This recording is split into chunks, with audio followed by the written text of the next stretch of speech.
제 수업에 대해서 설명을 좀 드리려고 합니다. 우선 저랑 김미선 선생님이 고3 수업을 하나씩 담당을 하시는데 제 수업이랑 김미선 선생님 성격이 좀 다르다고 생각을 하시면 될 것 같아요. 왜냐하면 김미선 선생님 수업은 연계 위주로 진행이 됩니다. 사실 조금 보통의 학원에서 진행을 하는 수업이라고 생각을 하시면 김미선 선생님 수업을 생각하시면 될 것 같아요. 특히나 항상 제가 강조하는 것처럼 수시가 많은 퍼센트를 차지하기 때문에 내신을 계속 진행을 해야 하는 친구들은 3학년 1학기 때 내신을 전혀 버릴 이유가 없어요. 2학년까지 내신을 어느 정도 챙겼다면 3학년 1학기 때도 어차피 학교에서 EBS를 다뤄주기 때문에 내신을 챙기지 않을 이유가 없습니다. 그래서 계속 내신을 해가면 되겠는데 간혹 이런 학생들은 있을 수도 있어요. 나는 정시로 갈 거다. 나는 내신을 이미 예전에 포기를 했다. 이런 학생이거나 아니면 나는 영어를 좀 한다. 난 좀 영어를 해서 영어 수업을 굳이 그렇게 들을 필요가 없는데 근데 일주일에 한 번 정도 모의고사를 풀어보기는 해야 할 것 같다. 이런 학생들을 위해서 만든 수업입니다. 우선 제 소개를 드릴게요. 저는 우선 지금 현재 대치 다원교육과 우림학원, 그다음 반포 우듬지 오름학원이랑 현재 보듬 책방의 개인 출판사를 가지고 있고요. 예전에는 대치 이강, 대치 미래탐구, 그리고 강남 서초 메가스터디의 고등 영어과에서 일을 하였습니다.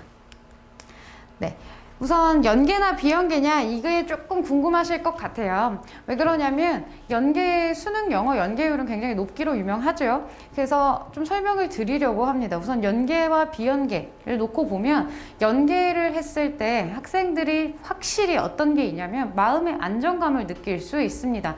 우선 영어는 1번부터 17번까지 듣기로 이루어져 있고 18번부터 45번까지 독해로 이루어져 있습니다. 1번부터 17번까지의 듣기는 전체 다 연계입니다. 그래서 문제는 달라질지언정 듣기 지문은 거의 똑같이 나오기 때문에 듣기는 전체 다 연계로 들어가는데 실질적으로 우리가 듣기를 다 암기할 수는 없기 때문에 그냥 듣기 교재를 선정을 EBS로 하고 안정적으로 진행을 한다고 생각을 하시면 될 것 같아요. 자, 독해 같은 경우가 이제 앞에 김 선생님과 제 수업이 다른 건데 독해에서 7문제 정도 한 7문제 정도 이렇게가 연계가 될 겁니다. 연계가 될 건데 간접 연계가 있고 직접 연계가 있지만 우선 7문제를 제외하고는 비연계라고 생각을 하시면 되는데요. 이 7문제의 연계는 상당히 고난도의 문제들이 연계가 되게 됩니다. 그래서 고난도 문제들이 고난도 문제들이 연계가 되게 되는데 사실 저는 이제 어떻게 생각을 했냐면 예전에 한번 메가스터디에서 학생들을 대상으로 이 1학년 학생, 2학년 학생, 3학년 학생에게 모두 다 수능을 풀려본 거예요. 그러면 3학년 학생의 같은 경우에는 EBS를 풀어본 학생이고 고1이나 2학년 같은 경우에는 EBS를 풀지 않은 학생들입니다. 근데도 사실은 그렇게 크게 정답률의 차이가 없더라. 그래서 연계 문제여서 봤던 지문이어도 어려운 문제는 어려웠고 비연계여도 어려운 문제는 애들이 비연계여도 쉬운 거는 맞고 연계여도 어려우면 틀리는 거죠. 그래서 이게 봤던 지문이라는 게 되게 좋은 거는 우선 마음의 안정감이 있고 이거 내가 풀었었던 문제다 라는 기분이 나는 거고 그 다음에 확실히 내신을 공부할 때 풀었었던 문제인 거는 맞출 수 있는 학생들이 있는 거고 근데 나는 어떠냐면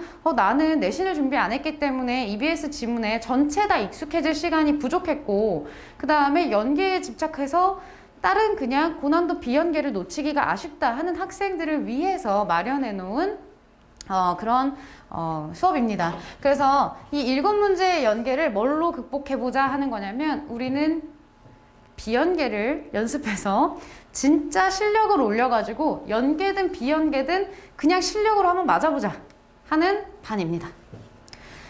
자, 그래서 어떤 학생들에게 추천을 하냐라고 하면 예비 고3 중 정시를 대비하는 학생입니다. 우선 수시, 내신을 준비하고 있는 학생이 입안에 들어오면 거 아닙니다. 입안 아니고요. 김미선 선생님 반 가셔야 되고요. 정시만 대비하고 나는 내신은 전혀 이미 가능성이 없다. 이런 친구. EBS를 암기할 자신이 없는 학생. 나는 EBS 수특, 수특, 영독, 그다음 수완 이 세 권을 다 풀고 다 암기해서 연계로 나온다고 해도 나는 알 수 없을 것 같다. 나는 영어에 할애할 시간이 그렇게 크지 않다. 그래서 웬만하면 어떤 학생들에게 많이 추천을 드리냐면 이제 이과 학생 중에 기본적으로 영어가 조금 되는 학생들한테 추천을 드립니다. 자, 비연계 고난도 문제를 풀고 싶은 학생들. 나는 어떤 문제가 나오든 간에 비연계를 고난도 문제가 나와도 한 번도 보지 못한 지문이라도 나는 맞출 수 있는 실력을 가지고 싶다. 그래서 연계를 풀든 안 풀든 연계에 상관없이 나는 그냥 오늘 새로 만나는 모의고사도 90점 이상을 받을 수 있는 실력을 깔고 갈 것이다. 이렇게 생각하는 학생들. 그래서 진짜 실력에 힘을 믿는 학생입니다. 당연히 EBS를 보는 게 나쁘다는 말이 절대 아닙니다. EBS를 보는 게 절대 나쁘다는 게 아니고 하나의 교재를 선정해야 한다면 저도 분명히 문제집을 선정해야 한다면 EBS를 풀어야 된다고 믿는 사람이지만 이 수업은 어떻게 진행이 되냐면 매주 1회 모의고사를 풀고 싶은 학생이에요. 그러니까 어떤 학생들이 많냐면 영어는 사실 절대평가이기 때문에 지금 현재 다른 과목보다는 부담감이 좀 적은 상황이죠. 그렇다면 나는 내가 지금 거의 1등급과 2등급 사이에 있는 학생인데 내가 이번 고3 수능을 봤다 했는데 내가 한 90점 정도 나왔다.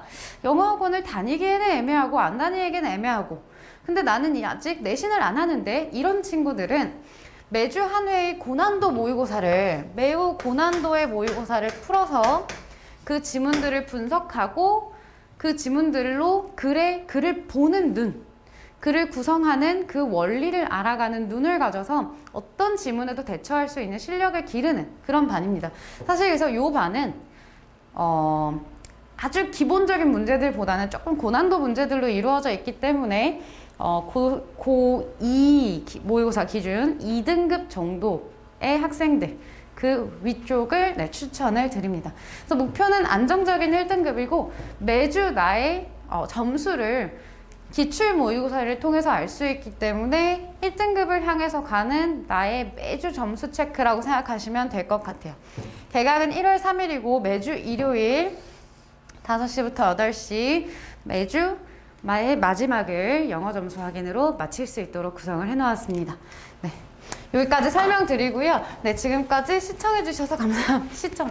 연예인인 줄 알았잖아요. 네, 시청해주셔서 감사하고요. 또 지금 간담회를 예정을 하였으나 사실 선생님들을 대면하는 게 저희도 오늘까지도 아직 좀 위험한 상황이라고 생각이 되네요. 1000명이 넘어서.